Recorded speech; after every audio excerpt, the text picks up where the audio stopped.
नमस्कार दोस्तों, स्वागत है आप सबका हमारे इस चैनल पे। आज हम लोग इस वीडियो में दक्षिण भारत के प्रमुख राजवंश के बारे में पढ़ेंगे डिटेल से। पिछली वीडियो में जो है हमने पढ़ा था वर्धन वंश के बारे में और गुप्त साम्राज्य के बारे में। गुप्त साम्राज्य और वर्धन वंश के बारे में जितनी भी इंपॉर्टेंट जानकारियाँ थी हमने पिछली वीडियो में पढ़ रखा है। इस वीडियो के अंतर्गत हम लोग दक्षिण भारत के प्रमुख राजवंश पढ़ेंगे। जिस किसी ने भी आप में से वीडियो नहीं देखा है गुप्त साम्राज्य के बारे में तो उसको वीडियो को देख लीजिएगा, लिंक मैंने डिस्क्रिप्शन में दे रखी है, क्योंकि गुप्त साम्राज्य से काफ़ी इंपॉर्टेंट बहुत सारे क्वेश्चन हैं जो कि क्वेश्चन पूछे जाते हैं एग्जाम के अंतर्गत। ठीक है, तो चलिए टाइम वेस्ट नहीं करेंगे, शुरुआत करते हैं। दक्षिण भारत के प्रमुख राजवंश तो क्या है कि ये दक्षिण भारत जो अपना इंडिया था उसके जो दक्षिण वाला जो क्षेत्र था, ठीक है, तो दक्षिण भारत वाले क्षेत्र में इधर जो था आपका एरिया, वहाँ पे अलग अलग राज्य अलग अलग शासक आए। ये जो इधर मगध था तो वहाँ पे तो अलग चल रहा है, मगध दिल्ली इधर का उत्तर भारत का अलग चल रहा है। लेकिन जो दक्षिण भारत में प्रमुख कुछ राज्य शासक हुए और उनके जो वंश हुए तो उनके डिटेल हम लोग इसमें पढ़ेंगे। ठीक है, चलिए देखते हैं। जैसे कि दक्षिण भारत का इस तरह से अलग अलग अलग करके लिखा हुआ है। पल्लव वंश हो गया और इस तरह से राष्ट्रकूट वंश हो गया। तो ये अलग अलग टाइमलाइन में या फिर इस तरह से समझ सकते हैं अलग अलग जगह पे थे ये राजवंश। ठीक है, तो उसके बारे में हम लोग पढ़ेंगे इस वीडियो में। ये वीडियो थोड़ा सा लंबा हो सकता है क्योंकि ये जो है कि अलग बहुत सारे राजाएं हुए हैं, तो उनके बारे में हम लोग डिटेल में बात नहीं करेंगे क्योंकि बहुत ज़्यादा डीप में नहीं पूछा जाता है इस वंश से, यानी कि दक्षिण भारत के प्रमुख राजवंशों से। तो जो बेसिक क्वेश्चन है उनको हमको एटलीस्ट पता होना चाहिए कि अगर कहीं से क्वेश्चन आता है तो हमसे बन जाना चाहिए। ठीक है, चलिए देखो, पल्लव वंश का संस्थापक सिंह विष्णु था। पल्लव वंश का संस्थापक सिंह विष्णु था, जिसकी राजधानी कांची या कांचीपुरम तमिलनाडु के अंतर्गत है। यह वैष्णव धर्म का अनुयायी था। आपको जो सिर्फ इसमें पॉइंट ध्यान रखना है कि पल्लव वंश का संस्थापक कौन था। तो पल्लव वंश का संस्थापक सिंह विष्णु था, बस आपको सिर्फ इतना ध्यान रखना है इसके अंतर्गत। ठीक है, पल्लव वंश का संस्थापक सिंह विष्णु था और यह वैष्णव धर्म का अनुयायी था। ये सिंह विष्णु विष्णु यहाँ पे भी लिखा हुआ है तो वैष्णव धर्म आप ध्यान रख सकते हैं इसको, कोई बहुत इसको ज़्यादा ट्रिक की जरूरत है नहीं। ठीक है, चलिए आगे देखते हैं हम लोग। देखिए ये पॉइंट है यहाँ पे, मत विलास प्रहसन की रचना महेंद्र वर्मन ने की थी। इसको मत विलास को मता विलास भी बोलते हैं। तो मता विलास प्रहसन की रचना जो है महेंद्र वर्मन ने करी थी। ये महेंद्र वर्मन जो है महेंद्र वर्मन प्रथम, इसकी जो उपाधि अलग अलग महेंद्र वर्मन हुए हैं तो ये महेंद्र वर्मन प्रथम है। तो मता विलास प्रहसन की रचना महेंद्र वर्मन प्रथम ने की थी। ठीक है, आगे देखिए, महाबलीपुरम के एकाश्म मंदिर जिन्हें रथ कहा जाता है का निर्माण पल्लव राजा नरसिंह वर्मन प्रथम ने करवाया था। रथ मंदिरों की संख्या कितनी है? 7 है। रथ मंदिरों में सबसे छोटा मंदिर जो है उसको द्रौपदी रथ बोलते हैं, जिसमें किसी भी प्रकार का अलंकरण नहीं है। तो यहाँ पे आपको ये सबसे इम्पोर्टेंट पॉइंट जो है, most important, very very important, इसको समझिए। ये जो लाइन लिखी है काफ़ी इंपॉर्टेंट है। महाबलीपुरम के एकाश मंदिर को क्या कहा जाता है? क्वेश्चन ये पूछा जाता है। ऑप्शन आपको मिल जाएगा रथ, हाथी, घोड़ा या फिर कार, इस तरह से। तो आपको ध्यान रखना है कि महाबलीपुरम के एकाश मंदिर को रथ कहा जाता है। ठीक, और दूसरा क्वेश्चन पूछा जाता है कि महाबलीपुरम के एकाश मंदिर का निर्माण किसने करवाया था? तो आपको ध्यान रखना है कि नरसिंह वर्मन प्रथम ने महाबलीपुरम के एकाश मंदिर का निर्माण करवाया था। और यहाँ से तीसरा क्वेश्चन पूछा जाता है कि रथ मंदिरों की संख्या कितनी है? तो रथ मंदिरों की टोटल संख्या कितनी है? 7। समझ पा रहे हैं? और रथ मंदिरों में सबसे छोटा द्रौपदी रथ है। सबसे छोटा जो मंदिर है उसको द्रौपदी रथ बोलते हैं, जिसमें किसी भी प्रकार का अलंकरण नहीं है। ये क्वेश्चन हालांकि अभी तक नहीं पूछा गया है, लेकिन ये जो 3 क्वेश्चन हैं बहुत बार पूछे जा चुके हैं एग्जाम के अंतर्गत। तो इसको आपको ध्यान रखना है कि महाबलीपुरम के एकाश मंदिर को रथ कहा जाता है। इनकी टोटल संख्या 7 है और इनका निर्माण नरसिंह वर्मन प्रथम ने करवाया था। ठीक, तो यहाँ पे जनरली लूसेंट को पढ़ते हैं तो हम लोगों को यही कन्फ्यूजन रहता है कि कौन सा पॉइंट पढ़ना है, कौन सा छोड़ना है। तो आपको फालतू की ये जो डिटेल बहुत सारी लिखी हुई है तो उनको ज़्यादा ध्यान देने की जरूरत नहीं है। जो मैं इंपॉर्टेंट पॉइंट आपको बता रहा हूँ उनको आपको एटलीस्ट किसी भी हाल में याद रखना है। ठीक है, तो चलिए आगे देखते हैं। वातपी कोंड की उपाधि नरसिंह वर्मन प्रथम ने धारण की थी। और यहाँ पे देखिए सबसे इंपॉर्टेंट और पॉइंट है यहाँ पे, इसको पढ़ते हैं अपन। अरबों के आक्रमण के समय पल्लवों का शासक नरसिंह वर्मन द्वितीय था। अरबों के आक्रमण के समय पल्लव वंश का शासक नरसिंह वर्मन द्वितीय था। उसने राजा सिंह यानी राजाओं में सिंह, आगम प्रिय यानी कि शास्त्रों का प्रेमी और शंकर भक्त यानी शिव का उपासक की उपाधियां धारण की थी। ठीक है, उसने कांची में कैलाशनाथ मंदिर का निर्माण करवाया था, जिसे राज सिद्धेश्वर मंदिर कहा जाता है। इसी मंदिर के निर्माण से द्रविड़ स्थापत्य कला की शुरुआत हुई। महाबलीपुरम में शोर मंदिर है। इतना पॉइंट आप पढ़ के क्या समझ रहे हैं? देखिए यहाँ पे आपको पॉइंट ये ध्यान रखना है कि नरसिंहवर्मन द्वितीय, ये जो नरसिंहवर्मन द्वितीय है, इसने कांची जो है तमिलनाडु के अंतर्गत कांचीपुरम, वहाँ पे कैलाशनाथ मंदिर का निर्माण कराया था। तो क्वेश्चन उसको क्या बोलते हैं? राज सिद्धेश्वर। ये राज राजेश्वर नहीं है, ये राज सिद्धेश्वर मंदिर है, ध्यान रखिए। तो राज सिद्धेश्वर मंदिर का निर्माण किसने करवाया था? तो नरसिंहवर्मन द्वितीय ने करवाया था। कैलाशनाथ मंदिर कांची के कैलाशनाथ, ये आपको ध्यान रखना है कि कांची का जो कैलाशनाथ मंदिर है, इसका निर्माण किसने कराया था? नरसिंहवर्मन द्वितीय ने करवाया था। ठीक है। और इसी मंदिर के निर्माण से द्रविड़ स्थापत्य कला की शुरुआत हुई। आपको पता होगा द्रविड़ शैली और जो है गांधार शैली होती है। तो दक्षिण भारत की जो शैली मंदिर बनाने की शैली थी उसको जनरली द्रविड़ शैली बोलते हैं, और जो उत्तर भारत में जो जिस शैली से मंदिर बनते थे उसको क्या बोलते हैं अपन? गांधार शैली बोलते थे। ठीक है। तो यहाँ पे आपको ध्यान रखना है इतनी चीज़ें। चलिए नेक्स्ट पॉइंट देखते हैं। यहाँ पे आगे बढ़ने से पहले एक पॉइंट और यहाँ पे ध्यान रख लीजिए आप कि जैसे कि ये राज सिद्धेश्वर मंदिर है, उसी तरह से एक और है मंदिर, क्या नाम है उसका? राज राजेश्वर। तो राज राजेश्वर जो मंदिर था उसको जो है राजराज प्रथम ने बनवाया था। ये चोल शासक था राजराज प्रथम। तो राजराज प्रथम ने जो है राज राजेश्वर मंदिर का निर्माण कराया था, जिसे क्या बोलते हैं? बृहदेश्वर मंदिर भी बोलते हैं। जो राज राजेश्वर मंदिर थी उसको बृहदेश्वर मंदिर भी बोलते हैं। ठीक है। तो ये पॉइंट था, ये इसी से रिलेटेड था, थोड़ा सा इसी से कन्फ्यूजन पॉइंट था, इसलिए मैंने आपको यहाँ पे बता दिया। ठीक है। चलिए आगे देखते हैं। आगे ये जानकारी हमको आगे पढ़ेंगे हम लोग तो मिलेगी। ठीक है। अभी हमने इसको पढ़ा नहीं है, एक बार पढ़ चुके हैं पिछले, लेकिन आगे भी डिटेल में पढ़ेंगे। चलिए आगे देखते हैं। यहाँ पे कांची के कैलाशनाथ मंदिर में पल्लव राजाओं और रानियों की आदमकद तस्वीरें लगी हैं। ये पॉइंट भी ध्यान रखना है आपको कि कांची का जो ये कैलाशनाथ मंदिर है, जिसको राजा नरसिंहवर्मन प्रथम ने द्वितीय ने बनवाया था, तो इसी कैलाशनाथ मंदिर के अंतर्गत पल्लव जो शासक थे और उनकी जो राजा थे और रानियों की दोनों की आदमकद, यानी कि इंसान की हाइट के बराबर तस्वीरें लगी हैं। तो ये किस मंदिर के अंतर्गत लगी हैं? कैलाशनाथ मंदिर के अंदर। तो ये पॉइंट भी आपको ध्यान रखना है, ये एसएससी के अंदर ऑलरेडी पूछा जा चुका है कि कांची के कैलाशनाथ मंदिर में कौन से शासकों की, राजा और रानियों की आदमकद तस्वीरें लगी हैं? तो ये पल्लव राजाओं से संबंधित है। ठीक है। चलिए नेक्स्ट पॉइंट देखते हैं। 10 कुमार चरित्र के लेखक दंडी, ये जो दंडी हैं, ये 10 कुमार चरित्र ये पुस्तक का नाम है। इसके जो लेखक दंडी हैं ये नरसिंहवर्मन द्वितीय के ही दरबार में रहते थे। समझ पा रहे हैं? तो नरसिंहवर्मन द्वितीय जो है ये काफ़ी फेमस सम्राट थे यहाँ पे, और नरसिंहवर्मन द्वितीय के दरबार में ही दंडी रहते थे। ये दंडी एक लेखक हैं, फेमस राइटर हैं। ये नरसिंहवर्मन द्वितीय के दरबार में रहते थे, जिन्होंने 10 कुमार चरित्र की रचना करी थी। तो क्वेश्चन ये पूछा जाता है 10 कुमार चरित्र की रचना किसने करी थी? तो दंडी ने करी थी, जो कि नरसिंहवर्मन द्वितीय के दरबार में रहते थे। कांची के मुक्तेश्वर मंदिर तथा बैकुंठ पेरुमाल मंदिर का निर्माण नंदीवर्मन द्वितीय ने करवाया था। प्रसिद्ध वैष्णव संत तिरुमंडलई अलवार नंदीवर्मन द्वितीय के समकालीन थे। चलिए ये पॉइंट इंपॉर्टेंट ज़्यादा नहीं है, जो मैंने यहाँ पे आपको कुछ पॉइंट बताए रखे हैं, इनको ध्यान रखना है। चलिए आगे देखते हैं। मैं इसको क्विक रिवीजन भी लास्ट में वीडियो के अंत में करवा दूंगा आपको, तो टेंशन लेने की जरूरत नहीं है, याद हो जाएगा। आप आगे देखिए। राष्ट्रकूट उसी तरह से जैसे पल्लव शासक थे, उसी तरह से दक्षिण भारत में राष्ट्रकूट भी थे। तो राष्ट्रकूट राजवंश का संस्थापक कौन था? दंती दुर्ग जो है राष्ट्रकूट वंश का संस्थापक था। शुरुआत में वे कर्नाटक के चालुक्य राजाओं के अधीन थे, यानी कि पहले जो कर्नाटक में जो चालुक्य राजा थे उनके अधीन मतलब उनके अंतर्गत जो है अलग अलग क्षेत्र के छोटे साम्राज्य में उनको प्रमुख बनाया गया था। तो उन्होंने ही जो है बाद में राष्ट्रकूट वंश की स्थापना करी, और राष्ट्रकूट वंश की स्थापना किसने करी थी? दंती दुर्ग ने करी थी। तो ये पॉइंट आपको ध्यान रखना है। इसको ध्यान रखने का ट्रिक ये है कि दंती राष्ट्रकूट आपको कैसा लग रहा है?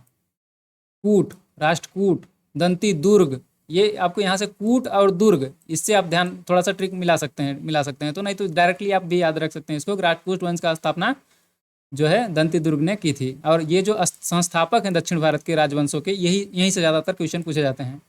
ठीक है। चलिए आगे देखते हैं। राष्ट्रकूट वंश के जो प्रमुख शासक हुए थे उसमें कृष्ण प्रथम का आपको नाम ध्यान रखना है। ध्रुव गोविंद तृतीय जो है, अमोघ वर्ष कृष्ण प्रथम और कृष्ण द्वितीय, इंद्र तृतीय और कृष्ण तृतीय, ये प्रमुख सम्राट थे राष्ट्रकूट वंश के। चलिए आगे देखिए। एलोरा के प्रसिद्ध कैलाश मंदिर का निर्माण कृष्ण प्रथम ने करवाया था। तो ये जो कृष्ण प्रथम था ना, ये काफ़ी फेमस सम्राट था। तो इसने जो है एलोरा के प्रसिद्ध कैलाश मंदिर का निर्माण कराया था। समझ पा रहे हैं? तो ये जो एलोरा का प्रसिद्ध कैलाश मंदिर है, इसको कृष्ण प्रथम ने करवाया था। और ये जो एलोरा है, एलोरा, अजंता और हाथी गुफा, ये सब जो है महाराष्ट्र के अंतर्गत हैं, तो इसको आपको ध्यान रखना है। चलिए आगे देखते हैं। यहाँ पे देखिए, एलोरा एलिफेंटा, ये दोनों मैंने बताया अभी कुछ समय पहले ही आपको कि महाराष्ट्र में है। गुफा मंदिरों का निर्माण राष्ट्रकूटों के समय में ही हुआ था, राष्ट्रकूटों ने ही इसका निर्माण कराया था। एलोरा और एलिफेंटा, एलिफेंटा को अपन हाथी गुफा भी बोलते हैं, तो इसको ध्यान रखिए कि एलोरा और एलिफेंटा की गुफाओं का निर्माण राष्ट्रकूटों के समय में ही हुआ था, राष्ट्रकूटों ने ही करवाया था। ठीक है, यहाँ पे देख लेते हैं अगर कुछ पॉइंट इंपॉर्टेंट हो तो। नहीं है कोई इंपॉर्टेंट, चलिए आगे देखते हैं। यहाँ पे देखिए, अब चालुक्य वंश कल्याणी, ये देखिए आप देखेंगे कि चालुक्य वंश कल्याणी हो गया, और यहाँ पे देखिए चालुक्य वंश वातापी है, और एक आध चालुक्य वंश होगा, चालुक्य वंश बेंगी है। तो इनका मतलब क्या है? जैसे 3 चालुक्य वंश हो गए, चालुक्य वंश कल्याणी, बेंगी और वातापी। ठीक है, तो ये जो है चालुक्य वंश, चालुक्य अलग अलग, जैसे कि ये पूरा जो दक्षिण भारत था उसमें जो है सारे जगह तो चालुक्य थे नहीं, कुछ अलग अलग एरिया में, जैसे छोटा सा एरिया हो गया, तो यहाँ पे चालुक्य जो उनके कल्याणी शाखा है, ये अलग अलग शाखा थी। ठीक ना, तो ये कल्याणी वाले हो गए। तो उसके आस पड़ोस में छोटा सा एरिया है जिसको मान लीजिए बेंगी का साम्राज्य है, यहाँ पे जो है वातापी का है। इस तरह से अलग अलग थोड़े थोड़े क्षेत्रों में अलग अलग जगह पे अलग अलग शासक थे। तो उनके बारे में आपको सिर्फ स्थापना किसने करी थी, ये पॉइंट आपको ध्यान रखना है। देखिए, चालुक्य के सॉरी कल्याणी के चालुक्य वंश की संस्थापना तैलभ द्वितीय ने करी थी। तैलभ द्वितीय जो है ये काफ़ी फेमस सम्राट था। किस वंश का था ये? चालुक्य के कल्याणी शाखा का। तो इतना पॉइंट आपको इसमें ध्यान रखना है। और देख लेते हैं, चलिए कोई इधर चलते हैं आगे। और देखिए, विक्रमांक देव चरित्र, विक्रमांक देव चरित्र की रचना विल्हड़ ने की थी। इसमें जो है जो विक्रमांक देव चरित्र जो पुस्तक है उसके अंतर्गत विक्रमादित्य फोर्थ के जीवन पर प्रकाश डाला गया है। यानी विक्रमादित्य फोर्थ के बारे में, जीवन के बारे में प्रकाश डाला गया है, मतलब जीवन शैली बारे में लिखा गया है। ये जो रचना है विक्रमांक देव चरित्र, इसकी रचना करी थी विल्हड़ ने। विल्हड़ एक राइटर था। ये चालुक्य वंश जो वातापी के चालुक्य वंश थे, उनके बारे में थोड़ा सा हम पढ़ लेते हैं। देखिए, जय सिंह ने वातापी के चालुक्य वंश की स्थापना करी, जिसकी राजधानी वातापी यानी बीजापुर के निकट जो एरिया है वहाँ पे वातापी राजधानी थी इसकी। इस वंश के प्रमुख जो संस्थापक थे उसमें पुलकेशिन प्रथम, कृतिवर्मन, पुलकेशिन द्वितीय, विक्रमादित्य और क्या नाम लिखा है, विनयादित्य, विजयादित्य। इसमें से सबसे प्रतापी राजा पुलकेशिन द्वितीय था। ये आपको पता होगा, पुलकेशिन द्वितीय, ये वही पुलकेशिन द्वितीय है जिसको पुलकेशिन द्वितीय है जिसने हर्षवर्धन को नर्मदा नदी के तट के किनारे हराया था। तो यही वही पुलकेशिन द्वितीय है, जो कि चालुक्य वंश का वातापी शाखा का मतलब शासक था, प्रमुख शासक था। तो यहाँ पे महाकूट स्तंभ लेख से प्रमाणित होता है कि पुलकेशिन द्वितीय बहुसुवर्ण और अग्निष्टोम यज्ञ संपन्न करवाया था। जिनेन्द्र का मेगुती मंदिर पुलकेशिन द्वितीय ने बनवाया था। पुलकेशिन द्वितीय जो है हर्षवर्धन को हराकर परमेश्वर की उपाधि धारण की थी। इसने दक्षिणा पथेश्वर की उपाधि भी धारण की थी। तो यहाँ पे आपको जो ध्यान रखना है, ये तो मैंने बता ही दिया, पुलकेशिन द्वितीय ने हर्षवर्धन को हराया था नर्मदा नदी के किनारे। तो उनको हराने के बाद इसने जो है परमेश्वर की उपाधि धारण की थी, परमेश्वर की। और इसने दक्षिणा पथेश्वर की भी उपाधि धारण की थी। ये पॉइंट भी आपको ध्यान रखना है। साथ ही साथ आगे देखते हैं। यहाँ पे देखिए, एहोल अभिलेख का संबंध पुलकेशिन द्वितीय से है। एहोल अभिलेख का संबंध पुलकेशिन द्वितीय से है। ठीक, यहाँ पे देखिए, अजंता के एक गुहा चित्र में फारसी दूत मंडल को स्वागत करते हुए पुलकेशिन द्वितीय को दिखाया गया है। ये पॉइंट भी काफ़ी इंपॉर्टेंट है। ये क्वेश्चन भी एसएससी के अंतर्गत पूछा जा चुका है कि अजंता के एक गुहा चित्र में फारसी दूत मंडल को स्वागत करते हुए किस शासक को दिखाया गया है, ये क्वेश्चन पूछा गया है। तो इसमें जो है आपको पुलकेशिन द्वितीय लगाना है। तो पुलकेशिन द्वितीय जो है अजंता एलोरा गुफा मैंने आपको बता ही दिया। ठीक है, तो ये महाराष्ट्र में ही है। तो इसके अंतर्गत जो गुफा है वहाँ पे एक गुहा चित्र है। गुहा चित्र मतलब मंदिरों को जो है पत्थरों को खोद के बनाया गया है चित्र। तो उसमें जो है भारत से कुछ दूत मंडल आए थे, उनके स्वागत करते हुए पुलकेशिन द्वितीय एक राजा को दिखाया गया है जो कि पुलकेशिन द्वितीय हैं। तो ये पॉइंट आपको ध्यान रखना है कि पुलकेशिन द्वितीय को दिखाया गया है फारस के दूत मंडल का स्वागत करते हुए अजंता की एक गुफा में। ठीक, चलिए, वहाँ पे मतलब चित्र है गुफा में। आगे देखिए, वातापी का निर्माणकर्ता कीर्तिवर्मन को माना जाता है। ठीक, और एहोल को मंदिरों का शहर कहा जाता है। ये जो एहोल है, एहोल अभिलेख का संबंध पुलकेशिन द्वितीय से है। यहाँ पे बहुत सारे मंदिर बनवाए गए हैं, तो ये जो है एहोल को मंदिरों का शहर भी कहा जाता है। ये पॉइंट आपको ध्यान रखना है। चलिए आगे के पॉइंट हम लोग देखते हैं, कुछ जो इंपॉर्टेंट पॉइंट होंगे। बेंगी के चालुक्य वंश का संस्थापक विष्णुवर्धन था, जिसकी राजधानी बेंगी जो कि वर्तमान में आंध्र प्रदेश में है। जैसे कि मैंने कुछ समय बताया कि कल्याणी, बेंगी और वातापी ये थोड़े अलग अलग क्षेत्र में थे, दक्षिण भारत में ही थे, अलग अलग क्षेत्र में। तो ये जो बेंगी वाला है ये आंध्र प्रदेश के आसपास में था। इसके संस्थापक विष्णुवर्धन था। यहाँ पे आपको कोई ज़्यादा पॉइंट ध्यान रखने की जरूरत नहीं है। अब इसको चोल पढ़िए आप। चोल जो है फेमस है। देखिए 9वीं शताब्दी में चोल वंश पल्लवों के ध्वंसादेशों पर आधारित स्थापित हुआ। इस वंश के संस्थापक विजयालय था, जिसकी राजधानी तंजा यानी कि तंजोर यानी तंजावुर, कुछ भी बोल सकते हो। ठीक है, तंजावुर का वास्तुकार कुंजर मल्लन राजराज पेरुच्चै था। ठीक है, पेरुथच्चन नामों भी अजीब गरीब है इन लोगों का, इसको ज़्यादा ध्यान देने की जरूरत नहीं है। यहाँ पे आपको ध्यान नहीं रखना है कि जो 9वीं शताब्दी के आसपास में जो चोल वंश, ये जब जो चोल थे, ये पल्लव जो पल्लव राजा थे। मैंने आपको प्रीवियस वीडियो में पढ़ा चुका हूँ पल्लव कुषाण के बारे में। तो जो पल्लव शासक थे, उन लोगों धीरे धीरे उनकी सत्ता कमज़ोर होती गई, तो वो जो खत्म हुए, यानी उनको हरा करके ऐसा समझ सकते हैं। जब वो लोग खत्म होने लगे तो उनके ध्वंसादेशों पर ही ये चोल साम्राज्य की स्थापना हुई। और चोल शासक जो चोल वंश का संस्थापक कौन है, तो ये विजयालय है। ये विजयालय, आपको सिर्फ इतना ही पॉइंट ध्यान रखना है कि चोल वंश का संस्थापक विजयालय है। यहाँ पे बात खत्म होती है। ज़्यादा आपको दिमाग में टेंशन पालने की जरूरत नहीं है। जितना मैं बता रहा हूँ सिर्फ आप उतना ध्यान रख लेते हैं, क्वेश्चन गलत नहीं होगा एग्जाम के अंदर, इस बात की गारंटी मेरी है। चलिए आगे देखते हैं। देखिए, राजराज प्रथम ने श्रीलंका पर पहला आक्रमण किया। राजराज प्रथम ने श्रीलंका पर आक्रमण है, ये वही राजराज है, राजराज प्रथम, जिसने राजराजेश्वर मंदिर का निर्माण करवाया था। ठीक है, जिसने श्रीलंका पर आक्रमण किया। वहाँ के राजा महिम फाइव को भागकर श्रीलंका के दक्षिण जिला रोहण में शरण लेनी पड़ी। देखो, इसको याद करने का इस तरह मतलब कहना क्या चाहता है, पॉइंट का मतलब क्या है। ये राजराज जो प्रथम थे, चोल सम्राट थे, ये फेमस चोल सम्राट थे। तो इन्होंने यहाँ इंडिया में तो इनका स्थापत्य जो भी शासन काल था वो तो था ही, इन्होंने जो है श्रीलंका पे आक्रमण किया था उस समय में। समझ रहे हैं, चोल साम्राज्य बहुत बड़ा साम्राज्य था, श्रीलंका को भी इन्होंने हराया था। तो वहाँ के जो राजा थे श्रीलंका के, महिम फाइव, ये भाग कर श्रीलंका के इस छोर से, जो ये श्रीलंका इस टाइप से दिखता है, तो यहाँ पे इस वाले भाग में मान लीजिए शुरुआत वाले भाग में इधर से ये इंडिया का पार्ट हो गया, तो यहाँ पे चोल साम्राज्य था। तो यहाँ से इन्होंने तमिलनाडु के आसपास चोल साम्राज्य था। तो ये जो है इन्होंने आक्रमण किया श्रीलंका पर। तो श्रीलंका के जो यहाँ राजा महिम फाइव थे, ये जो है भाग के यहाँ से इधर के जगह पे आके शरण लिए थे, यानी कि भाग के वहाँ से दूसरी जगह जाके रहने लगे थे। ये पॉइंट है, तो ये आपको ध्यान रखना था। इतना प्रतापी शासक कौन था? अब इतना प्रतापी शासक होगा तो उससे क्वेश्चन तो हिस्ट्री से बनेगा ही बनेगा। तो ये आपको ध्यान रखना है कि वो महान शासक कौन थे? राजराज प्रथम थे, जिसने श्रीलंका पर हमला किया था, जो महिम फाइव को वहाँ से भागना पड़ा। ठीक है, और देखिए, राजराज प्रथम जो है ये शैव धर्म का अनुयायी था। शैव मतलब शंकर जी का उपासक था, शिव का उपासक था।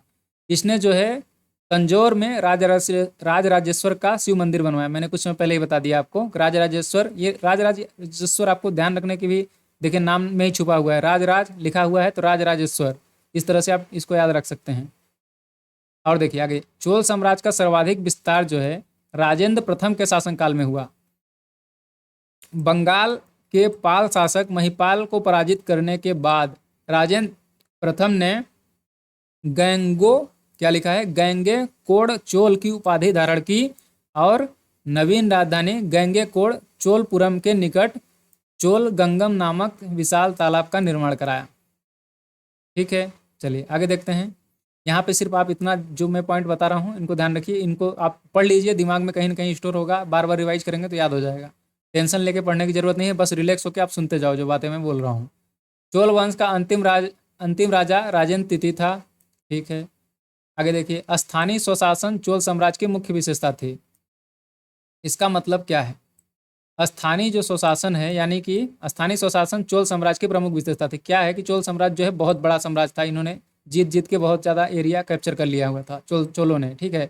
तो इन्होंने क्या करते थे कि जैसे कि सम्राट को जिस एरिया को जीता उन्होंने, तो वहाँ के कुछ अलग से वहाँ पे अपने ही लोगों को नियुक्त कर देते थे, वहाँ का छोटे एरिया का सम्राट बना देते थे उन लोगों को, और वहाँ से जो भी टैक्स वगैरह मिलता था तो अपने पास रखते थे। तो ये जो है स्थानीय स्वशासन, इसी को तो बोलते हैं स्थानीय स्वशासन। जैसे पंचायत होती है तो ग्राम में सरपंच होते हैं, तो वो स्थानीय स्वशासन को देखते हैं। तो ये जो स्थानीय स्वशासन का जनक है, जनक नहीं बोल सकते हैं अपन, जनक तो और भी बहुत सारे लोग होते हैं, ये मैं आपको आगे मध्यकालीन भारत में पढ़ाऊंगा। जो स्थानीय स्वशासन का चोल साम्राज्य की प्रमुख विशेषता थी स्थानीय स्वशासन। तो ये आपको सीधा सीधा लाइन याद रखना है कि स्थानीय स्वशासन चोल साम्राज्य की प्रमुख विशेषता थी। आगे देखिए, कहाँ पे देखेंगे अपन, देखिए यहाँ पे कुछ इंपॉर्टेंट पॉइंट है, इनको पढ़ लेते हैं। ब्राह्मणों को दी गई कर मुक्त भूमि को चतुर्वेदी मंगलम एवं दान में दी गई भूमि को ब्रह्मदेय कहलाती थी। बात यह है कि जिस भूमि को, चूंकि ये भी ब्राह्मणों को, जो ब्राह्मण थे पंडित लोग, इनको जो है भूमि कुछ जो है कर मुक्त कर दी जाती थी, उसको चतुर्वेदी मंगलम बोलते थे, और जो दान दी जाती थी उसको ब्रह्मदेय कहते थे।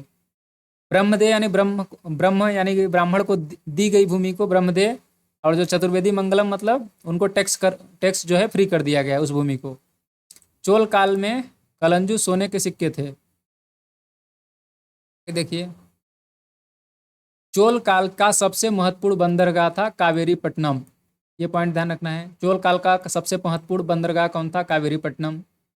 अब यहाँ पे अपना चोल सम्राट खत्म होता है। अब यहाँ पे देखेंगे हम लोग यादव वंश। ये जो यादव वंश है, देवगिरी के यादव वंश की स्थापना भिल्लभ पाँच ने की थी। इसकी राजधानी देवगिरी थी।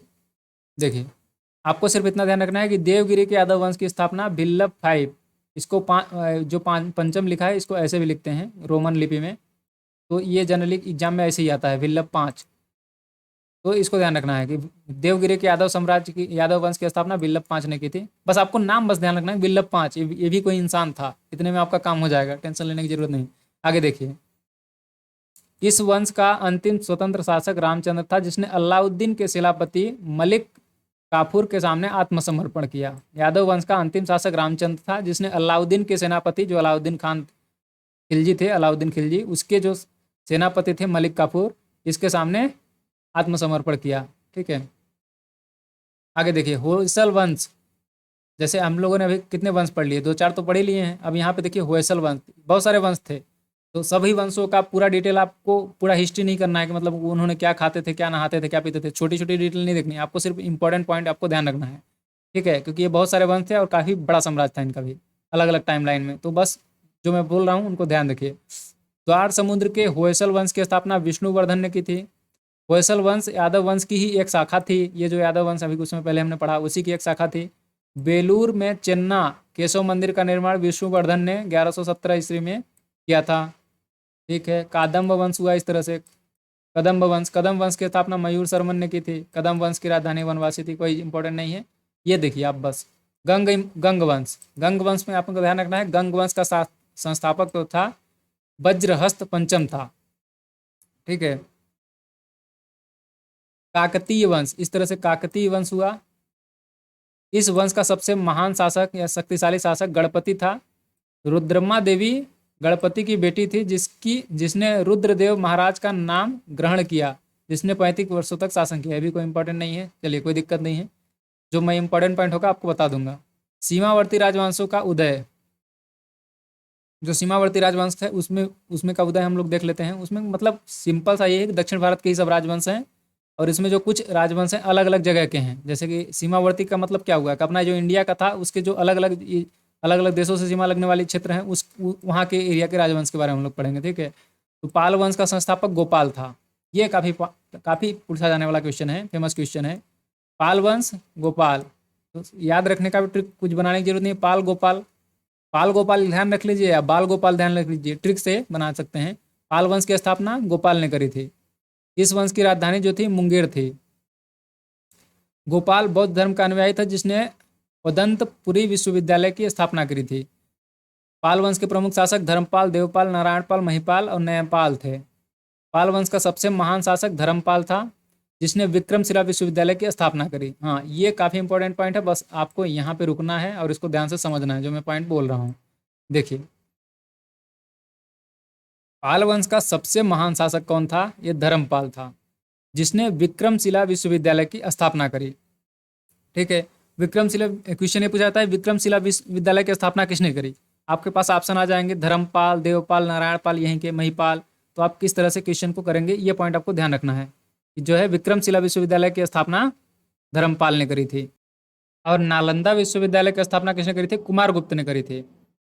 ठीक है, तो इसको आपको सिंपल सा याद रखना है कि विक्रमशिला विश्वविद्यालय की स्थापना पाल वंश के शासक धर्मपाल ने करी। भाई, जो धर्म का काम करेगा, अच्छा काम करेगा, वही तो अच्छे विश्वविद्यालय का स्थापना करेगा। तो सिंपल सा है, इसको इस तरह से याद रख सकते हैं कि धर्मपाल बहुत धार्मिक आदमी था, इसने विक्रमशिला विश्वविद्यालय की स्थापना करी। और कुमारगुप्त जो था वो नालंदा विश्वविद्यालय का स्थापना करे थे। इसको भी मैं पहले बता चुका हूँ, बार बार बोलता हूँ, तो आपको अब तक तो याद हो ही चुका होगा। धर्मपाल ने विक्रमशिला विश्वविद्यालय की स्थापना करी, कुमारगुप्त ने नालंदा विश्वविद्यालय की स्थापना करी। बस बात खत्म हो गई यहाँ पे। अब देखिए सेन वंश। सेन वंश का संस्थापक सामंत सेन था। ठीक ना, सेन वंश का संस्थापक सामंत सेन है, इसको आपको ध्यान रखना है। आगे देखते हैं। सेन राजवंश प्रथम राजवंश था जिसने अपना अभिलेख सर्वप्रथम हिंदी में उत्कीर्ण कराया। यानी कि अब किस वंश के शासकों ने हिंदी में अपने क्या बोलते हैं, हिंदी भाषा में सर्वप्रथम अभिलेख उत्कीर्ण करवाए? तो ये आपको ध्यान रखना है कि सेन वंश ने। तो सेन वंश के शासकों ने हिंदी में सबसे पहले अपने अभिलेख जो है उत्कीर्ण करवाया। पहले हिंदी में नहीं करवाया था, ब्राह्मी खरोष्टी आप बहुत सारी लिपि थी उसमें कराया जाता था। तो जो है हिंदी में उत्कीर्ण करवाने वाला प्रथम शासक कौन था? सेन शासक। सेन शासक थे, राजवंश था। ठीक है, अब देखिए कश्मीर के राजवंश, ये कश्मीर जो अभी का कश्मीर है, जम्मू कश्मीर, वहाँ के राजवंश के बारे में हम लोग पढ़ेंगे। देखिए, कल्हड़ हर्ष का आश्रित कवि था। यहाँ पे कुछ पॉइंट लिखा नहीं हुआ है शायद, रुक जाइए एक सेकंड में सर्च कर लो। कल्हड़ हर्ष का आश्रित कवि था। देखिए कुछ जो है पहले उसको बता देता हूँ, फिर आगे बताऊंगा अपनी इंफॉर्मेशन। देखिए, कल्हड़ हर्ष का आश्रित कवि था। जो हर्ष यही वही हर्षवर्धन है। ठीक है, ये हर्ष लिखा रहे तो आप समझ जाइए हर्षवर्धन है। हर्षवर्धन हर्ष का आश्रित कवि था। कौन? कल्हड़। कल्हड़ ने ही जो है राज तरंगड़ी की रचना करी थी। राज तरंगड़ी एक पुस्तक है, ठीक है, जिसकी रचना करी थी। और कल्हड़ जो राज तरंगड़ी की पुस्तक लिखी थी, राज तरंगी नामक पुस्तक लिखी थी, उसके अंतर्गत कश्मीर के इतिहास का पता चलता है हमें। तो क्वेश्चन जनरली ये पूछा जाता है कि या तो सीधा सीधा पूछ लिया जाएगा कि राज तरंगड़ी के लेखक कौन है, तो कल्हड़ हैं। और दूसरा क्वेश्चन ये हो जाता है कि मतलब किसके पुस्तक से, किस पुस्तक से पता चलता है कश्मीर के इतिहास के बारे में? तो कश्मीर के इतिहास के बारे में पता चलता है राज तरंगड़ी पुस्तक कल्हड़ के लेखक हैं। और कल्हड़ किस शासक का आश्रित कवि था? तो हर्ष का आश्रित कवि था। ये आपके कुछ इंपॉर्टेंट पॉइंट यहाँ पे हो जाते हैं। आगे देखते हैं। कामरूप का वर्मन वंश, चलो हटाओ इसको। राजपूत राजवंशों की उत्पत्ति, राजपूत राजवंशों की उत्पत्ति, इसके बारे में थोड़ी बहुत डिटेल है, पढ़ लेते हैं। गुर्जर प्रतिहार वंश, गुर्जर प्रतिहार वंश, इसके बारे में पढ़ते हैं। मालवा का शासक नागभट्ट प्रथम गुर्जर प्रतिहार वंश का संस्थापक था। तो ये पॉइंट आपको ध्यान रखना है कि नागभट्ट प्रथम जो है प्रतिहार वंश का संस्थापक था। ठीक है, आगे बढ़ते हैं। दिल्ली नगर की स्थापना तोमर नरेश अनंगपाल ने 11वीं सदी के मध्य में की थी। तो दिल्ली जो नगर है किसने बचाया था, ये क्वेश्चन है यहाँ पे। दिल्ली नगर की स्थापना जो है अनंगपाल ने करी थी 11वीं शताब्दी के शुरू में, मतलब मध्य में 11वीं शताब्दी की। तो आपको बस इतना ध्यान रखना है कि दिल्ली नगर की स्थापना अनंगपाल ने करी थी। और गाहड़वाल वंश यानी कि राठौर वंश के बारे में थोड़ी बहुत डिटेल है, इसको भी शॉर्ट में पढ़ लेते हैं। देखिए, दक्षिण भारत का राजवंश काफ़ी बड़ा चैप्टर है, क्वेश्चन बहुत कम पूछे जाते हैं। जो मैं आपको जितने पॉइंट बता रहा हूँ इसमें मतलब 99% पॉसिबिलिटी है कि जो मैं आपको पॉइंट बता रहा हूँ अगर दक्षिण भारत से क्वेश्चन आता है तो इसी में से आएगा। तो बहुत ज़्यादा टेंशन लोड लेके सब कुछ रटने की कोशिश मत करिए, क्योंकि बहुत सारा हिस्ट्री है, आप सबको रट नहीं सकते हैं। ठीक है ना, इसलिए मैं आपको सिर्फ वही पॉइंट पढ़ा रहा हूँ जो कि काफ़ी इंपॉर्टेंट है। देखिए, गढ़वाल या राठौर राजवंश, इस वंश का अंतिम शासक जयचंद था, जिसने गौरी को मोहम्मद गौरी को 1194 के चंदावर के युद्ध में मार डाला। यानी चंदावर के युद्ध में गौरी को किसने हराया था? ये जयचंद्र ने हराया था। ठीक है, आगे देखिए। चाहमान या चौहान वंश, चौहान वंश का संस्थापक वासुदेव था। तो बस आपको इतना ध्यान रखना, चौहान वंश का संस्थापक कौन था? वासुदेव था। और 2.5 दिन का झोपड़ा नामक मस्जिद शुरू में वीरग्रह राज फोर्थ द्वारा निर्मित एक विश्वविद्यालय था। विरग्रह, ये जो विग्रह राज फोर्थ है, इसने 2.5 दिन का झोपड़ा नामक एक मंदिर का निर्माण करवाया था। सॉरी, एक विद्यालय का स्थापना कराया था। 2.5 दिन का झोपड़ा जो था ये एक विद्यालय था। इसको जो है मस्जिद में अभी वर्तमान में बनवा दिया गया है। तो वर्तमान में किसने बनवाया है इसको? तो ये कुतुबुद्दीन ऐबक ने बनवाया था। 2.5 दिन का झोपड़ा इसको जो है मस्जिद में कन्वर्ट करवा दिया था विश्वविद्यालय ये जो विद्यालय था कुतुबुद्दीन ऐबक ने। ये जो है अजमेर के अंतर्गत है, ठीक है। तो ये भी क्वेश्चन पूछा जाता है कि 2.5 दिन का झोपड़ा नामक मस्जिद किसने बनवाई? तो ये कुतुबुद्दीन ऐबक हो जाएगा। और 2.5 दिन का झोपड़ा पहले क्या था? एक विद्यालय था। किसने बनवाया था उस विद्यालय को? विरग्रह राज फोर्थ। आपको इतना ज़्यादा ध्यान रखने की जरूरत नहीं है, बस आपको इतना ध्यान रखिए 2.5 दिन का झोपड़ा नामक मस्जिद को कुतुबुद्दीन ऐबक ने बनवाया था, बस। ठीक, चलिए। पृथ्वीराज तृतीय इस वंश का अंतिम शासक था। किस वंश का अंतिम शासक था? चौहान वंश का। चंदवरदायी पृथ्वीराज तृतीय का राजकवि था, जिसकी रचना पृथ्वीराज रासो है। ये भी आपको ध्यान रखना है। चंदवरदायी ये जो है पृथ्वीराज तृतीय का राजकवि था। चंदवरदायी पृथ्वीराज तृतीय का राजकवि था, जिसने जो है पृथ्वीराज रासो पुस्तक लिखी है। तो ये पृथ्वीराज रासो पुस्तक के लेखक कौन है? तो चंदवरदायी हैं। और चंदवरदायी जो है किसके शासन का मतलब किसके राज दरबार में रहता था? तो पृथ्वीराज तृतीय। इसको पृथ्वीराज चौहान भी बोलते हैं हम लोग जनरली। पृथ्वीराज तृतीय को ही ज़्यादातर पृथ्वीराज चौहान बोलते हैं, ठीक है। यहाँ पे देखिए, आपको क्लियर हो जाएगा अभी पढ़ेंगे तो। रणथंभौर के जैन मंदिर का शिखर पृथ्वीराज तृतीय ने बनवाया था। और देखिए, तराइन का प्रथम युद्ध ये पॉइंट, और तराइन का द्वितीय युद्ध ये पॉइंट आपको किसी भी हाल में याद रखना है। कैसे याद रखना है बताता हूँ आपको कैसे याद रखना है। देखिए, तराइन का प्रथम युद्ध जो हुआ था 1191 में, और तराइन का द्वितीय युद्ध कब हुआ था? 1192 में। 1-1 साल के डिफरेंस पे हुआ। 1191, 1192, इस तरह से ध्यान रखिए कि 1191, 1192 बार बार पढ़ेंगे, याद हो जाएगा। वैसा कोई ट्रिक नहीं है, ना ही कोई स्ट्रेट फॉरवर्ड कोई फार्मूला है इसका याद करने का, ठीक है। तराइन का प्रथम युद्ध 1191, तराइन का द्वितीय युद्ध 1192। अब इसमें हुआ क्या था एक्चुअली, और कौन कौन लड़ा था इसमें? देखिए, इसमें जो है पृथ्वीराज तृतीय या पृथ्वीराज चौहान की विजय एवं गौरी की हार हुई। ये जो गौरी था, मोहम्मद गौरी, ये और पृथ्वीराज चौहान के बीच युद्ध लड़ा गया, तराइन का प्रथम युद्ध। इसमें जो है पृथ्वीराज तृतीय की बीच विजय हुई, यानी पृथ्वीराज तृतीय जो है पृथ्वीराज चौहान जीत गए और गौरी हार गया।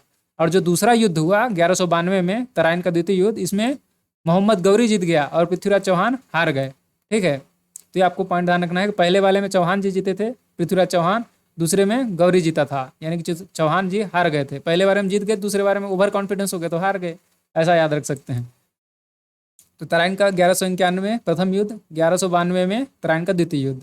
ये इंपॉर्टेंट पॉइंट है यहाँ पे जो मैं आपको बार बार बोल रहा हूँ, तो इनको आपको ध्यान रखना है। चलिए आगे देखिए, परमार वंश। परमार वंश का संस्थापक उपेंद्र राज था। ये भी इंपॉर्टेंट पॉइंट है। उपेंद्र राज ने परमार वंश की स्थापना करी। परमार वंश का प्रमुख शासक जो फेमस शासक थे कौन से थे? राजा भोज जो कि मध्य प्रदेश के ये इनकी जो प्रारंभिक राजधानी थी धारा नगरी थी। देखिए यहाँ पे लिखा भी हुआ है, इसकी जो राजधानी थी धारा नगरी थी। प्राचीन समय में इनकी राजधानी उज्जैन थी, लेकिन जो वर्तमान में राजा भोज हुए तो उन्होंने जो है इनकी राजधानी को स्थानांतरित करके धारा नगरी, यानी कि धार एक जिला है मध्य प्रदेश के अंतर्गत, तो वहाँ पे इन्होंने राजा भोज ने स्थापना करी थी। तो आपको जो पॉइंट ध्यान रखना है, देखिए यहाँ पे लिखा हुआ भी है, तो परमार वंश का सर्वाधिक शक्तिशाली राजा भोज था। तो यहाँ पे 2-3 पॉइंट ध्यान रखना है कि परमार वंश का संस्थापक उपेंद्र राज था। परमार वंश की राजधानी कहाँ थी? ये थी धारा नगरी। ये याद नहीं रखना है आपको, सिर्फ धारा नगरी याद रखना है। धारा नगरी परमार वंश की राजधानी थी। और इस वंश का सर्वाधिक फेमस शक्तिशाली शासक कौन था? राजा भोज था। क्वेश्चन ये भी पूछा जाता है कि राजा भोज कौन से वंश के थे? तो परमार वंश के थे। ये पॉइंट, ये 3-4 तरह से जिस तरह से घुमा घुमा के क्वेश्चन पूछा जाता है, मैंने आपको सारे पॉइंट बता दिए हैं, इसको ध्यान रखना है। चलिए आगे देखते हैं अपन, ठीक है। चलिए आगे देखते हैं। देखिए, कवि राज की उपाधि से विभूषित शासक राजा भोज था। जो एमपी के संदर्भ में अगर पूछा जाएगा तो राजा भोज को ही कविराज भी बोला जाता था। भोज ने अपनी राजधानी यानी कि धारा नगरी में, यानी धार जिले में सरस्वती मंदिर का निर्माण करवाया था। ये जो है राजा भोज काफ़ी फेमस थे, अच्छे राइटर भी थे, ज्योतिष का भी ज्ञान था इनको, तो ये जो है काफ़ी धार्मिक व्यक्ति थे। तो इन्होंने सरस्वती मंदिर का भी निर्माण करवाया था, ठीक है। इस देखिए यहाँ पे लिखा भी हुआ है, इस मंदिर के परिसर में संस्कृत विश्वविद्यालय भी खोला गया था। तो आपको ज़्यादा डिटेल में जाने की जरूरत नहीं है, आपको यहाँ पे जो मैंने पॉइंट बताए हैं कुछ, इसको ध्यान रखना है। ये देखिए, परमार वंश का शासक उपेंद्र राज और राजधानी धारानगरी और प्रमुख शासक राजा भोज। ठीक है, इतने में आपका काम हो जाएगा। चलिए, ये जो एमपी के लिए स्पेशली पढ़ते हैं, एमपी जी के, उसमें आप पढ़ सकते हैं पूरी डिटेल इसके बारे में। वैसे क्वेश्चन पूछा नहीं जाता है एसएससी के अंतर्गत से ज़्यादा। देखिए, चंदेल वंश। चंदेल वंश देखिए, प्रतिहार साम्राज्य के पतन के बाद, प्रतिहार जो साम्राज्य था उसके पतन के बाद बुंदेलखंड, यूपी एमपी का जो एरिया है सतना के आसपास, रीवा के आसपास, ये जो है बुंदेलखंड का है। बुंदेलखंड, सॉरी, रीवा के आसपास का तो बघेलखंड हो जाता है। बुंदेलखंड जो आपका छतरपुर वाला एरिया है ललितपुर के आसपास का यूपी में, ये जो एरिया हो जाता है आपका बुंदेलखंड है। बुंदेलखंड की भूमि पर चंदेल वंश का स्वतंत्र राजनीतिक इतिहास प्रारंभ हुआ। बुंदेलखंड का प्राचीन नाम जेजाक भुक्ति है। बस आपको यहाँ पे एक पॉइंट ये ध्यान रखना है, बुंदेल वंश का प्राचीन नाम जेजाक भुक्ति है। कहीं कहीं ऐसा जैसे डायरेक्टली जेजाक भुक्ति लिखा रहता है तो आप समझ नहीं पाते होंगे कहाँ पे है, किधर है। तो इसको आप ध्यान रखिए, बुंदेलखंड। ये बुंदेलखंड जो बोलते हैं, एमपी यूपी का जो बॉर्डर है, यहाँ इसके आसपास का इलाका है, समझ सकते हैं आप, तो उसको बुंदेलखंड बोलते हैं। शॉर्ट में इतना समझिए। चंदेल वंश का शासक कौन था? नन्नुक। ये जो नन्नुक है ना, ये चंदेल वंश का शासक था। ये भी काफ़ी इंपॉर्टेंट पॉइंट है, इसको हल्के में मत लेना। जो मैं पॉइंट आपको यहाँ हाईलाइट करके बता रहा हूँ, इनको हल्के में बिल्कुल मत लेना, ये पूछे ही जाएंगे और इन्हीं में से आएगा। अलग से जो छोड़ रहा हूँ, बस उसमें मान लीजिए 5-10% अगर किस्मत आपकी खराब हुई तभी आ सकता है, बाकी उससे नहीं आएगा क्वेश्चन, तो आप टेंशन मत लो। यहाँ पे देखो, चंदेल वंश का संस्थापक नन्नुक है। नन्नुक और नन्नुक, चंदेल वंश का संस्थापक नन्नुक। इसको याद रख लीजिए। यहाँ पे आधा न है तो इसमें भी आधा न है। इस तरह से ट्रिक अगर लगा सकते हैं, आपको अच्छा लगता है तो लगाइए, नहीं तो कोई बात नहीं, ध्यान रखिए सीधे सीधे। चंदेल वंश का संस्थापक नन्नुक था। देखिए, कुछ भी चीज़ याद करने के लिए ट्रिक तो फालतू की होती है, मैं ट्रिक नहीं मानता हूँ। डायरेक्ट अगर याद रख पाते हैं तो सबसे बेस्ट है। डायरेक्ट याद रखने का सिर्फ एक ही तरीका है, बार बार पढ़िए। वीडियो देखने में कितना समय लगता है, आप इसको रिवाइज करिए भाई। एक बार पढ़िए, 2 बार पढ़िए, 2x पे करके देखिए। खाना बनाते समय, कुछ भी करते समय, कोई ज़रूरी नहीं है कि आप मोबाइल लेके लाइब्रेरी में बैठ के आराम से बैठ के वीडियो देख रहे हैं मेरा तभी पढ़िए, कोई ज़रूरी नहीं है। घूमते फिरते कान में हेडफोन लगा के सुनते रहो बस, ठीक है। शायद ज़्यादा बोल दिया, चलिए आगे बढ़ते हैं। राजा धंग ने अपनी राजधानी कलिंजर से खजुराहो में स्थानांतरित करी। कलिंजर से राजधानी को खजुराहो, ये खजुराहो भी एमपी में है, छतरपुर में। तो यहाँ पे जो है राजधानी का स्थानांतरण किसने किया? राजा धंग ने। चंदेल वंश का प्रथम स्वतंत्र एवं सबसे प्रतापी राजा यशोवर्मन था। यशोवर्मन ने कन्नौज पर आक्रमण कर प्रतिहार राजा देवपाल को हराया था तथा उसने एक विष्णु की प्रतिमा प्राप्त की, जिसे उसने खजुराहो के विष्णु मंदिर में स्थापित करवाया। ये जो थे चंदेल वंश के राजा जो है यशोवर्मन, इन्होंने कन्नौज के राजा पर आक्रमण किया, प्रतिहार राजा देवपाल पर, और उस देवपाल को उन्होंने हराया और विष्णु की वहाँ से एक प्रतिमा हासिल की और उसको जो है खजुराहो का जो मंदिर है, काफ़ी फेमस मंदिर है, सबको पता ही होगा। तो वहाँ पे विष्णु मंदिर जो है खजुराहो का, बहुत अलग अलग मंदिर है खजुराहो में, तो उसमें जो विष्णु मंदिर है उसके अंतर्गत विष्णु की प्रतिमा जो स्थापित की गई है, ये देवपाल को जो उन्होंने हराया था यशोवर्मन ने, वहाँ से प्राप्त करी थी। ठीक है, ये आपको पॉइंट ध्यान रखना है। चलिए आगे देखते हैं। धंग ने जिन्नाथ, विश्वनाथ और वैद्यनाथ मंदिर का निर्माण करवाया। कंदरिया महादेव का मंदिर का निर्माण धंगदेव द्वारा करवाया गया था 999 में। ये जो कंदरिया महादेव मंदिर है, ये आपके खजुराहो में ही है, खजुराहो मंदिरों के समूह का ही है। तो कंदरिया महादेव मंदिर, ये शंकर जी का एक मंदिर है, शिव मंदिर है, जिसका निर्माण धंगदेव ने करवाया था। तो इसको भी आपको ध्यान रखना है। धंगदेव ने कंदरिया महादेव का मंदिर का निर्माण कराया था खजुराहो के अंतर्गत, ठीक है। और ये पॉइंट आपका इंपॉर्टेंट है, इसको ध्यान रखना है। चलिए आगे देखते हैं। विद्याधर ही एक ऐसा भारतीय नरेश था जिसने महमूद गजनवी की महत्वाकांक्षाओं का सफलतापूर्वक विरोध किया। ठीक है, आगे देखिए, ये इंपॉर्टेंट पॉइंट, इसको पढ़ लीजिए एक बार। आल्हा उदल, जो आल्हा उदल की आप कहानियाँ सुनते होंगे, आल्हा उदल नामक 2 सैनिक जो थे, ये परमार्दी देव के दरबार में रहते थे।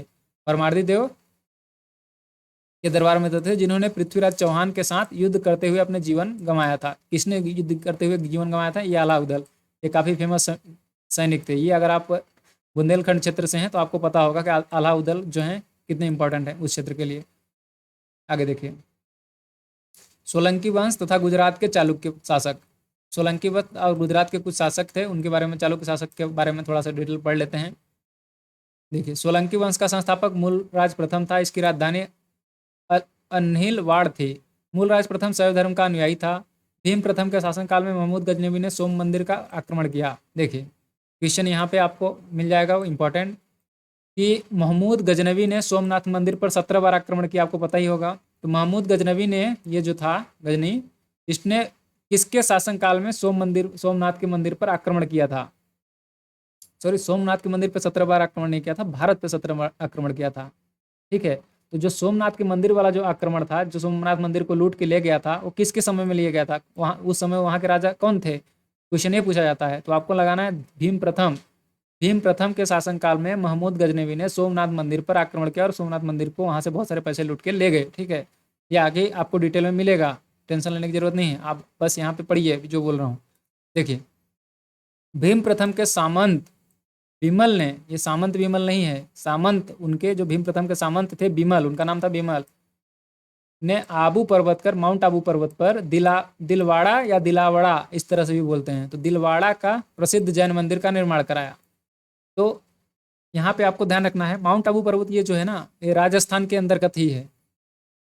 तो ये आपको ध्यान रखना है कि भीम प्रथम जो है, भीम प्रथम के सामंत जो हैं विमल ने माउंट आबू पर्वत पर यानी आबू पर्वत पर दिलावड़ा यानी दिलवाड़ा, जो भी आपको समझना है समझिए, दिलवाड़ा का प्रसिद्ध जैन मंदिर का निर्माण किसने करवाया था? तो भीम प्रथम ने करवाया था। उनके जो सामंत थे विमल ने करवाया था। तो आपको दोनों को ध्यान रखना है कि भीम प्रथम मतलब भाई जो मेन राजा होगा, जैसे अभी कुछ काम करते हैं, सेंट्रल गवर्नमेंट हो गई या मान लो आपका स्टेट गवर्नमेंट हो गई, इस तरह से समझ सकते हैं। तो भीम प्रथम के शासनकाल में हुआ था, विमल ने करवाया था। देखिए आगे देखिए, मोढेरा के सूर्य मंदिर का निर्माण सोलंकी राजाओं के शासनकाल में हुआ। मोढेरा के सूर्य मंदिर का निर्माण सोलंकी राजाओं के शासनकाल में हुआ। आगे देखिए यहाँ पे, कलचुरी चेदी राजवंश, जस्ट सेकेंड, कलचुरी चेदी राजवंश, कलचुरी वंश का संस्थापक कोक्कल था। इसकी राजधानी जो थी त्रिपुरी थी। ठीक है, जस्ट सेकेंड। तो कलचुरी वंश का एक शक्तिशाली शासक गांगेय देव था, जिसने विक्रमादित्य की उपाधि धारण की। पता ही होगा, विक्रमादित्य टोटल 14 राजाओं ने अलग अलग उपाधि धारण की थी, मतलब विक्रमादित्य की उपाधि 14 राजाओं ने करी थी। तो पूर्व मध्यकाल में स्वर्ण सिक्कों की विलुप्ति हो जाने के पश्चात इन्होंने सर्वप्रथम इसे दोबारा से प्रारंभ करवाया। कलचुरी वंश की चूरी सबसे महान शासक कर्णदेव था। इसने कलिंग पर विजय प्राप्त किया और त्रिलंगाधिपति की उपाधि धारण की। आगे देखिए, सिसोदिया वंश। सिसोदिया वंश के शासक अपने आप को सूर्यवंशी कहते थे। सिसोदिया वंश के शासक मेवाड़ पर शासन करते थे। मेवाड़ की राजधानी चित्तौड़ थी और अपनी विजय के उपलक्ष्य में विजय स्तंभ का निर्माण राणा कुंभा ने चित्तौड़ में करवाया था। और खतौली का युद्ध, ये काफ़ी फेमस क्वेश्चन है, काफ़ी फेमस युद्ध भी था। खतौली का जो युद्ध था 1518 ईस्वी में राणा सांगा और इब्राहिम लोधी के बीच में हुआ था। ठीक है, तो देखिए खतौली का जो युद्ध था 1518 में राणा सांगा और इब्राहिम लोधी के बीच हुआ था। याद रखने का कोई ट्रिक नहीं भैया, इसको आप सीधा सीधा याद रख सकते हैं। किस तरह से याद रखिए कि 1518 में जो है खतौली का युद्ध हुआ था, इसको राणा सांगा और इब्राहिम लोधी के बीच में हुआ था। ये काफ़ी फेमस युद्ध है, तो इसको आपको किसी भी हाल में ध्यान रखना है कि खतौली का युद्ध राणा सांगा और इब्राहिम लोधी के बीच में हुआ था। ठीक, चलिए अगली वीडियो में हम लोग यहाँ पे, ये था वीडियो का अंत, अभी अंत नहीं हुआ है, पहले मेरी बातों को ध्यान से सुनिए। अगली वीडियो में हम लोग क्या पढ़ेंगे? मध्यकालीन भारत। ठीक है, और इसको देखिए एक बार क्विक रिवीजन करवा देता हूँ। खतौली के युद्ध 1518 में राणा सांगा और इब्राहिम लोधी के बीच में हुआ था। ठीक है, आगे देखिए, भीम प्रथम के सामंत विमल ने माउंट आबू पर्वत पर दिलवाड़ा का प्रसिद्ध जैन मंदिर का निर्माण करवाया था। भीम प्रथम के शासनकाल में महमूद गजनवी ने सोमनाथ के मंदिर पर आक्रमण किया। ठीक, और परमार वंश का संस्थापक उपेंद्र राज था। इसका सबसे फेमस राजा था, यानी सबसे शक्तिशाली राजा था, राजा भोज था। राजधानी क्या थी परमार वंश की? ये थी धारा नगरी। धार जो जिला है ये उत्तर मध्य प्रदेश के अंतर्गत अपने हैं। ठीक है, देखिए तराइन का प्रथम युद्ध 1191, तराइन का प्रथम युद्ध 1192, दोनों ही इंपॉर्टेंट है। ये सन भी याद रखना है आपको, सन को छोड़ना नहीं है, सन से ही क्वेश्चन आते हैं। ठीक है, चंद्रवरदाई पृथ्वीराज तृतीय का राजकवि था, जिसने पृथ्वीराज रासों की रचना करी। 2.5 दिन का झोपड़ा नामक मस्जिद का निर्माण कुतुबुद्दीन ऐबक ने करवाया, जो पहले विग्रह फोर्ट द्वारा निर्मित विद्यालय था एक। ठीक है। कंदरिया महादेव मंदिर का निर्माण, जो कि खजुराहो मंदिर का एक समूह में ही है कंदरिया महादेव मंदिर, इसका निर्माण धंगदेव ने करवाया था 1900। याद रखने की जरूरत नहीं है, बस इतना ध्यान कि राजा धंग ने निर्माण किया कंदरिया महादेव मंदिर का निर्माण। ठीक है, आगे देखिए। बुंदेलखंड का पुराना नाम जेजाक भुक्ती है। चंदेल वंश का संस्थापक नन्नुक है। और कविराज की उपाधि ये भोज को भी दी गई थी। आगे देखिए। कल्हड़ हर्ष का आश्रित कवि था। कल्हड़ की पुस्तक का नाम राजतरंगिणी है। कश्मीर के इतिहास का पता चलता है इससे। पाल वंश का संस्थापक धर्मपाल था। विक्रमशिला विश्वविद्यालय की स्थापना करी। कुमारगुप्त ने नालंदा विश्वविद्यालय की स्थापना करी। पाल वंश का संस्थापक गोपाल था। ठीक है। सेन राजवंश प्रथम राजवंश था जिसने अभिलेखों पर पहली बार हिंदी में उत्करण करवाया। ठीक है, आगे देखिए। देवगिरी के यादव वंश की स्थापना बिल्लभ पांच ने की थी। स्थानीय स्वशासन का मतलब जो प्रमुख विशेषता किसकी थी? ये चोल शासकों की प्रमुख विशेषता थी स्थानीय स्वशासन। आगे देखिए। राजराज प्रथम ने राजराजेश्वर मंदिर का निर्माण कराया था। कहाँ पे करवाया था ये महाराष्ट्र के अंतर्गत ही था। चलिए आगे देखिए। राजराज प्रथम ने श्रीलंका पर आक्रमण किया था और वहाँ के राजा जो महिम फाइव थे वो श्रीलंका से भाग के इस छोरे से भाग के दूसरे छोरे में पहुँच गए थे। ये वाला जो था इधर से भाग के यहाँ पहुँच गए थे। ये आपको ध्यान रखना है। चोल शासक का संस्थापक विजयालय था चोल वंश का। और यहाँ पे देखिए येलो अभिलेख का संबंध पुलकेशिन द्वितीय से है। अजंता की एक गुहा चित्र में फारसी दूतामंडल का स्वागत करते हुए किसे दिखाया गया है? पुलकेशिन द्वितीय को दिखाया गया है। पुलकेशिन द्वितीय जो था ये चालुक्य वंश के वातापी शाखा का प्रमुख फेमस शासक था। पुलकेशिन द्वितीय ने परमेश्वर की उपाधि धारण की थी और दक्षिणापथेश्वर की भी उपाधि धारण की थी। ठीक है। एलोरा के प्रसिद्ध कैलाश मंदिर का निर्माण कृष्ण प्रथम ने करवाया था। राष्ट्रकूट राजवंश का स्थापना दंती दुर्ग था। कांची के कैलाशनाथ मंदिर में पल्लव राजाओं और रानियों की आदमकद तस्वीरें लगी हैं कांची के कैलाशनाथ मंदिर में। ठीक है। महाबलीपुरम के एकाश्म मंदिर जिन्हें रथ कहा जाता है, क्या कहा जाता है? रथ कहा जाता है। और इनका निर्माण जो है नरसिंह वर्मन प्रथम ने करवाया था। इनकी टोटल संख्या 7 है। सबसे छोटा जो रथ है यानी सबसे छोटा जो मंदिर है वो द्रौपदी मंदिर है, द्रौपदी रथ है, जिसमें किसी भी प्रकार का अलंकरण नहीं मिलता है। मत विलास प्रहसन की रचना महेंद्र वर्मन ने की थी, महेंद्र वर्मन प्रथम ने की थी। पल्लव वंश का संस्थापक सिंह विष्णु था, संस्थापक। इसकी राजधानी कांची यानी कि तमिलनाडु के अंतर्गत थी। वैष्णव धर्म का अनुयायी था कौन? सिंह विष्णु। तो ये था आपका दक्षिण भारत के प्रमुख राजवंश। ठीक है। नेक्स्ट वीडियो में हम लोग मध्यकालीन भारत के बारे में पढ़ेंगे, डिटेल से पढ़ेंगे, मजा आएगा आपको। ठीक है। अगर चैनल पे पहली बार आपने विजिट किया है तो चैनल को सब्सक्राइब कर लीजिए, क्योंकि अगर सब्सक्राइब नहीं करेंगे तो दोबारा जब मैं वीडियो बनाऊंगा तो आपके पास पहुंचेगा नहीं। तो ठीक है, किसी भी हाल में आपको चैनल सब्सक्राइब करके ही वीडियो बंद करना है, समझ रहे हैं? ठीक है। और पसंद आते ही ये वीडियो तो आपको लाइक करना है। अगर नहीं पसंद आती है तो बताइए क्यों नहीं पसंद में आ रही है, कहाँ पे दिक्कत आपको लग रही है। ठीक है। और सेकंड चीज़, जो मैं लूसेंट पढ़ा रहा हूँ इसको पढ़ाने का मैंने उद्देश्य बताया था आपको याद करवाना। बार बार रिपीट करेंगे इस वीडियो को, हम लोग बार बार पढ़ेंगे, आपको याद हो जाएगा।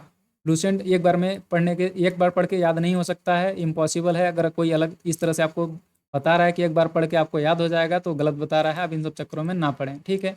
तो ये था आज का ज्ञान। थोड़ी वीडियो लंबी हो गई है, इसके लिए सॉरी, लेकिन हमने डिटेल में पढ़ा है। ठीक है। मिलते हैं नेक्स्ट वीडियो में, तब तक के लिए अपना ध्यान रखिए और अपने घर वालों का भी ख्याल रखिए। चैनल को सब्सक्राइब कर लीजिए। मिलते हैं नेक्स्ट वीडियो में। Thanks for watching.